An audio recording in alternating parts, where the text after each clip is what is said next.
Alors, pourquoi on fait tout ça? Qu'est-ce qu'on veut faire? Pourquoi on a recueilli ces données? Que veut-on en faire? Alors, dans un tableau, vous avez des lignes et des colonnes. Vous pouvez appréhender le tableau comme une juxtaposition de lignes, pour commencer.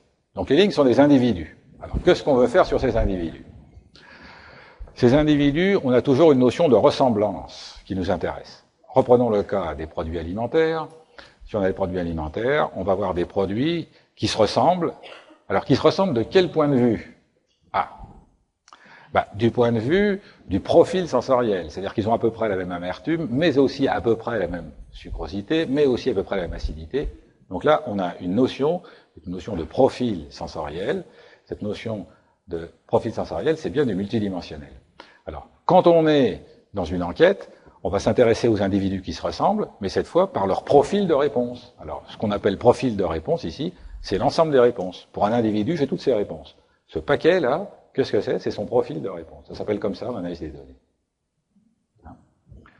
Voilà. Donc, des individus se ressemblent s'ils ont à peu près le même profil de réponse. Vous voyez, la difficulté ici, elle vient de l'aspect multidimensionnel. Si j'ai 25 questions, si j'ai 100 questions, si j'ai 300, ça va me faire des profils de réponse assez gros. Alors, j'ai des individus qui se ressemblent, j'ai des individus qui sont très différents. En fait, c'est ça que j'analyse. Ce que je veux analyser, finalement, c'est la variabilité. Si tout le monde me répond la même chose, si tout le monde répond la même chose, dans ce cas-là, je sors la réponse, j'indique, voilà, la réponse à la question numéro 1, c'est ceci, la réponse à la question numéro 2, c'est cela, etc. Et là, l'étude est terminée. Mais bien sûr, vous en doutez, tout le monde ne répond pas à la même chose, il y a de la variabilité, et c'est précisément cette variabilité qu'on veut examiner. Alors, une des clés pour examiner cette variabilité, c'est d'abord les individus. Quels sont les profils qui sont les plus différents? Quels sont des profils qui sont les mêmes? Voilà. Et est-ce qu'on peut faire une synthèse de tout ceci? La synthèse, bien sûr, est essentielle, parce que si je prends tous mes individus 2 à 2, admettons j'ai interrogé 1000 personnes, je ne peux pas concrètement prendre mes 1000 personnes 2 à 2. Donc je vais avoir besoin d'une visualisation synthétique des ressemblances entre profils de réponse, c'est bien ça? Qui me mettent en évidence où sont les ressemblances, où sont les grands écarts. Voilà, ça c'est un premier point de vue qu'il faut que vous notiez. Ce qu'on est en train de faire ici, c'est essentiel, c'est l'aspect objectif, pourquoi on fait ceci. Il ne s'agit pas de dire j'ai un tableau rectangulaire de variables quantitatives, je fais donc une ACP, c'est pas comme ça que ça marche. La première chose, c'est est-ce que je veux vraiment faire du multidimensionnel? Ce que j'ai argumenté ici en disant un individu m'intéresse par son profil, regardez, une de ces réponses ne m'intéresse pas, je veux son profil. Maintenant, une fois que j'ai tous ces profils, je veux regarder la variabilité de ces profils, et regarder la variabilité, c'est regarder ceux qui sont proches, ceux qui sont différents. Alors l'autre clé, pour étudier la variabilité d'un tableau de données, ce sont les colonnes. Alors les colonnes, ce sont des variables. Alors, qu'est-ce qu'on veut faire sur les variables? Alors, on va pas parler de ressemblance entre variables. On va pas dire la taille ressemble au poids, ça n'a pas de sens. On va parler de liaison entre variables. Donc, vous voyez, ce qui fait le pendant à la notion de ressemblance entre individus, c'est la notion de liaison entre variables. Ça, c'est quelque chose que vous pouvez souligner. C'est bien d'avoir les bons concepts. C'est pas purement formel. On va pas parler de liaison entre individus, dans ce contexte en tout cas. On va pas parler de ressemblance entre variables. On va parler de ressemblance entre individus et de liaison entre variables. Alors, des liaisons, nous, on en a déjà étudié.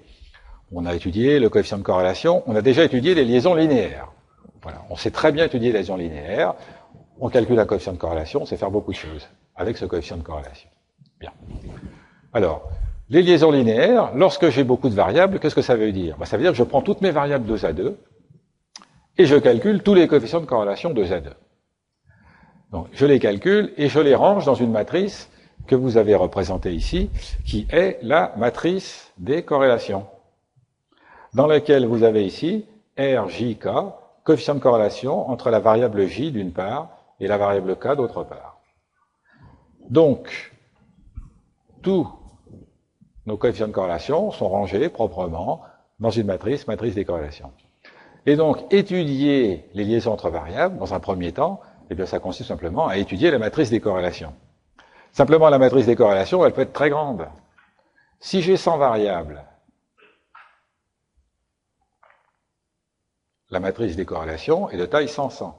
C'est impossible d'étudier cette matrice à l'œil. Bon. Alors, comment on va faire?